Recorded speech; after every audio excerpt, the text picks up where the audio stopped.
Capítulo 13. Cuando Josué era ya bastante anciano, el Señor le dijo: ya estás muy viejo y todavía queda mucho territorio por conquistar. Me refiero a todo el territorio filisteo y gesureo, que se extiende desde el río Sihor al este de Egipto hasta la frontera de Ecrón al norte. A ese se le considera territorio cananeo, y en él se encuentran los 5 gobernantes filisteos: el de Gaza, el de Asdod, el de Ascalón, el de Gat y el de Ecrón. También queda sin conquistar el territorio de los sabeos. Por el lado sur queda todo el territorio cananeo, desde Araj, tierra de los sidonios, hasta Afec, que está en la frontera de los amorreos. Además queda el territorio de los giblitas y todo el Líbano oriental, desde Baal-Gad al pie del monte Hermón hasta Lebo-Hamat. Yo mismo voy a echar de la presencia de los israelitas a todos los habitantes de Sidón y a cuantos viven en la región montañosa, desde el Líbano hasta Misrefot Mayim. Tú por tu parte repartirás y les darás por herencia esta tierra a los israelitas, tal como te lo he ordenado. Ya es tiempo de que repartas esta tierra entre las 9 tribus restantes y la otra media tribu de Manasés. La otra media tribu de Manasés, los rubenitas y los gaditas, ya habían recibido la herencia que Moisés, siervo del Señor, les había asignado de antemano. Abarcaba desde Aroer, que estaba a orillas del arroyo Arnón, con la población ubicada en medio del valle. Incluía también toda la meseta de Medeba hasta Dibón, todas las ciudades de Sihón, rey de los amorreos, que reinaba desde Esbón hasta la frontera del país de los amonitas. Comprendía además Galaad, el territorio de la gente de Gesur y Macá, toda la montaña del Hermón y todo Basán hasta Salcá. Esa era la tierra de Og, rey de Basán, que reinó en Astarot y Edrei. Fue el último de los refaítas, a quienes Moisés había derrotado y arrojado de su territorio. Pero los israelitas no expulsaron de su territorio a los habitantes de Gesur y Macá, que hasta el día de hoy viven en territorio israelita. Sin embargo, a la tribu de Leví, Moisés no le dio tierras por herencia, pues su herencia son las ofrendas del pueblo del Señor Dios de Israel, tal como él se lo había prometido. Estas son las tierras que Moisés había entregado a cada uno de los clanes de la tribu de Rubén. Abarcaban desde Aroer, que estaba a orillas del arroyo Arnón, con la población ubicada en medio del valle. Incluía también toda la meseta de Medeba, hasta Esbón y todas las poblaciones de la meseta: Dibón, Bamot Baal, Bet Baal Megón, Yaasa, Kademot, Mefat, Kiriatayim, Sibma, Saret Zahar, que está en la colina del valle, Bet Peor, Bet Yesimot y las laderas del monte Pisgah, es decir, las ciudades y pueblos de la meseta, y todos los dominios de Sihón, rey amorreo, que gobernó en Esbón. Moisés había derrotado a este rey y a los príncipes madianitas Eví, Requen, Sur, Hur y Reba, todos ellos aliados de Sihón y habitantes de la región. Los israelitas pasaron a filo de espada a muchos hombres en el campo de batalla, incluso al adivino Balán, hijo de Beor. El río Jordán sirvió como frontera del territorio perteneciente a los rubenitas. Estas ciudades y pueblos fueron la herencia de la tribu de Rubén, según sus clanes. Moisés también había entregado a la tribu de Gad y a sus respectivos clanes los siguientes territorios: las tierras de Jazer, todas las poblaciones de la región de Galaad y la mitad del territorio amonita hasta Aroer, que está frente a Rabá, y las tierras comprendidas entre Esbón, Ramat Mispe y Betonín, y entre Mahanayim y la frontera de Debir. En el valle recibieron Bet Aram, Bet Nimra, Sucot y Safón, junto con lo que quedaba del reino de Sihón, rey de Esbón. Así que su territorio se extendía desde el este del Jordán hasta el sur del lago Kineret. Estas ciudades y pueblos fueron la herencia de la tribu de Gad, según sus clanes. Estas son las tierras que Moisés había entregado a la media tribu de Manasés y sus clanes, el territorio que abarca Mahanayim y toda la región de Basán, es decir, todo el reino de Og, incluyendo las 60 poblaciones de Yair, además la mitad de Galaad y Astarot y Edrei, ciudades del reino de Og, les correspondieron a la mitad de los descendientes de Maquir, hijo de Manasés, según sus clanes. Esta es la herencia que Moisés repartió cuando se encontraba en los llanos de Moab, al otro lado del río Jordán, al este de Jericó. Sin embargo, a la tribu de Leví, Moisés no le dio tierras por herencia, porque el Señor Dios de Israel es su herencia, tal como él se lo había prometido. Capítulo 14. Estas son las tierras cananeas que el sacerdote Eleazar, Josué hijo de Nun, y los jefes de los clanes entregaron a los israelitas como herencia. Esa herencia se les repartió por sorteo a las 9 tribus y media, tal como el Señor había ordenado por medio de Moisés. Ya éste les había dado por herencia la parte oriental del Jordán a las 2 tribus y media, pues los descendientes de José se habían dividido en 2 tribus, Manasés y Efraín, pero a los levitas no les dio tierras, sino solo algunas poblaciones con sus respectivos campos de cultivo y pastoreo. Así los israelitas dividieron el territorio tal como el Señor se lo había ordenado a Moisés. Los descendientes de Judá se acercaron a Josué en Gilgal. El kenisita Caleb, hijo de Jefone, le pidió a Josué: acuérdate de lo que el Señor le dijo a Moisés, hombre de Dios, respecto a ti y a mí en Cades Barnea. Yo tenía 40 años cuando Moisés, siervo del Señor, me envió desde Cades Barnea para explorar el país, y con toda franqueza le informé de lo que vi. Mis compañeros de viaje, por el contrario, desanimaron a la gente y le infundieron temor. Pero yo me mantuve fiel al Señor mi Dios.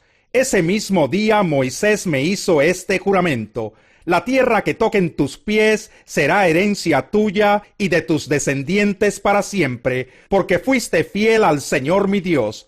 Ya han pasado 45 años desde que el Señor hizo la promesa por medio de Moisés, mientras Israel peregrinaba por el desierto. Aquí estoy este día con mis 85 años. El Señor me ha mantenido con vida, y todavía mantengo la misma fortaleza que tenía el día en que Moisés me envió. Para la batalla tengo las mismas energías que tenía entonces. Dame pues la región montañosa que el Señor me prometió en esa ocasión. Desde ese día tú bien sabes que los anaquitas habitan allí, y que sus ciudades son enormes y fortificadas.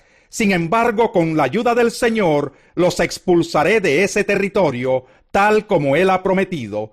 Entonces Josué bendijo a Caleb y le dio por herencia el territorio de Hebrón. A partir de ese día, Hebrón ha pertenecido al kenisita Caleb, hijo de Jefone, porque fue fiel al Señor, Dios de Israel. Hebrón se llamaba originalmente Kiriat Arba, porque Arba fue un importante antepasado de los anaquitas. Después de todo esto, el país se vio libre de guerras. Capítulo 13. En la iglesia de Antioquía eran profetas y maestros Bernabé, Simeón apodado el Negro, Lucio de Cirene, Manaén, que se había criado con Herodes el tetrarca, y Saulo. Mientras ayunaban y participaban en el culto al Señor, el Espíritu Santo dijo: apártenme ahora a Bernabé y a Saulo para el trabajo al que los he llamado. Así que después de ayunar, orar e imponerles las manos, los despidieron. Bernabé y Saulo, enviados por el Espíritu Santo, bajaron a Seleucia y de allí navegaron a Chipre. Al llegar a Salamina, predicaron la palabra de Dios en las sinagogas de los judíos. Tenían también a Juan como ayudante. Recorrieron toda la isla hasta Pafos. Allí se encontraron con un hechicero, un falso profeta judío llamado Barjesús, que estaba con el gobernador Sergio Paulo. El gobernador, hombre inteligente, mandó llamar a Bernabé y a Saulo en un esfuerzo por escuchar la palabra de Dios. Pero Elimas el hechicero, que es lo que significa su nombre, se les oponía y procuraba apartar de la fe al gobernador. Entonces Saulo, o sea Pablo, lleno del Espíritu Santo, clavó los ojos en Elimas y le dijo: hijo del diablo y enemigo de toda justicia, lleno de todo tipo de engaño y de fraude, ¿nunca dejarás de torcer los caminos rectos del Señor? Ahora la mano del Señor está contra ti. vas a quedarte ciego y por algún tiempo no podrás ver la luz del sol. Al instante cayeron sobre él sombra y oscuridad, y comenzó a buscar a tientas quien lo llevara de la mano. Al ver lo sucedido, el gobernador creyó, maravillado de la enseñanza acerca del Señor. Pablo y sus compañeros se hicieron a la mar desde Pafos y llegaron a Perge de Panfilia. Juan se separó de ellos y regresó a Jerusalén. Ellos por su parte siguieron su viaje desde Perge hasta Antioquía de Pisidia. El sábado entraron en la sinagoga y se sentaron. Al terminar la lectura de la ley y los profetas, los jefes de las sinagogas mandaron a decirles: Hermanos, si tienen algún mensaje de aliento para el pueblo, hablen. Pablo se puso de pie, hizo una señal con la mano y dijo: Escúchenme, israelitas, y ustedes los gentiles temerosos de Dios. El Dios de este pueblo de Israel escogió a nuestros antepasados y engrandeció al pueblo mientras vivían como extranjeros en Egipto. Con gran poder los sacó de aquella tierra y soportó su mal proceder en el desierto unos 40 años. Luego de destruir 7 naciones en Canaán, dio a su pueblo la tierra de ellas en herencia. Todo esto duró unos 450 años. Después de esto, Dios les asignó jueces hasta los días del profeta Samuel.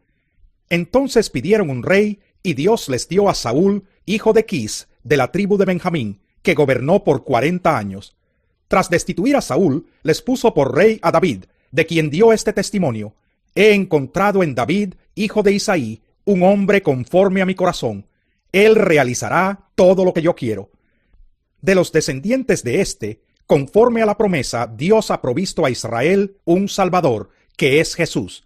Antes de la venida de Jesús, Juan predicó un bautismo de arrepentimiento a todo el pueblo de Israel. Cuando estaba completando su carrera, Juan decía: ¿Quién suponen ustedes que soy? No soy aquel.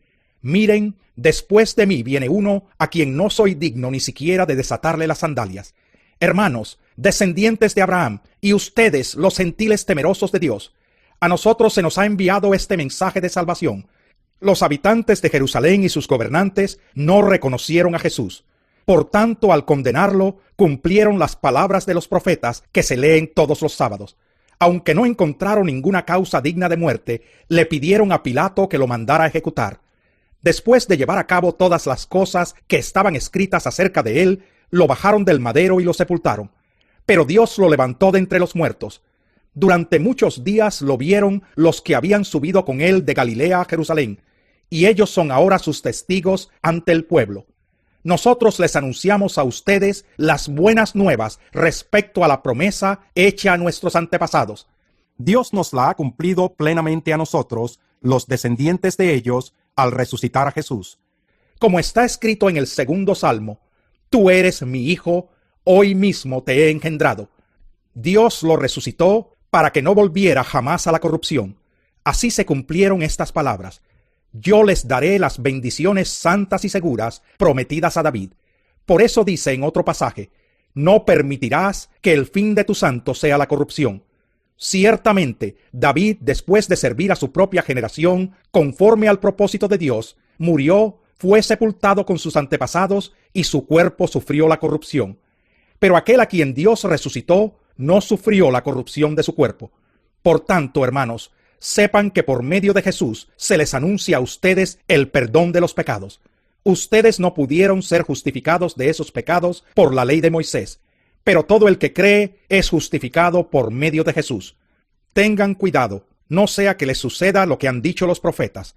Miren, burlones, asómbrense y desaparezcan. Estoy por hacer en estos días una obra que ustedes nunca creerán, aunque alguien se la explique. Al salir ellos de la sinagoga, los invitaron a que el siguiente sábado les hablaran más de estas cosas. Cuando se disolvió la asamblea, muchos judíos y prosélitos fieles acompañaron a Pablo y a Bernabé, los cuales en su conversación con ellos les instaron a perseverar en la gracia de Dios. El siguiente sábado, casi toda la ciudad se congregó para oír la palabra del Señor. Pero cuando los judíos vieron a las multitudes, se llenaron de celos y contradecían con maldiciones lo que Pablo decía. Pablo y Bernabé les contestaron valientemente: Era necesario que les anunciáramos la palabra de Dios primero a ustedes. Como la rechazan y no se consideran dignos de la vida eterna, ahora vamos a dirigirnos a los gentiles. Así nos lo ha mandado el Señor. Te he puesto por luz para las naciones, a fin de que lleves mi salvación hasta los confines de la tierra. Al oír esto, los gentiles se alegraron y celebraron la palabra del Señor, y creyeron todos los que estaban destinados a la vida eterna. La palabra del Señor se difundía por toda la región, pero los judíos incitaron a mujeres muy distinguidas y favorables al judaísmo, y a los hombres más prominentes de la ciudad, y provocaron una persecución contra Pablo y Bernabé. Por tanto, los expulsaron de la región. Ellos, por su parte, se sacudieron el polvo de los pies en señal de protesta contra la ciudad, y se fueron a Iconio. Y los discípulos quedaron llenos de alegría y del Espíritu Santo.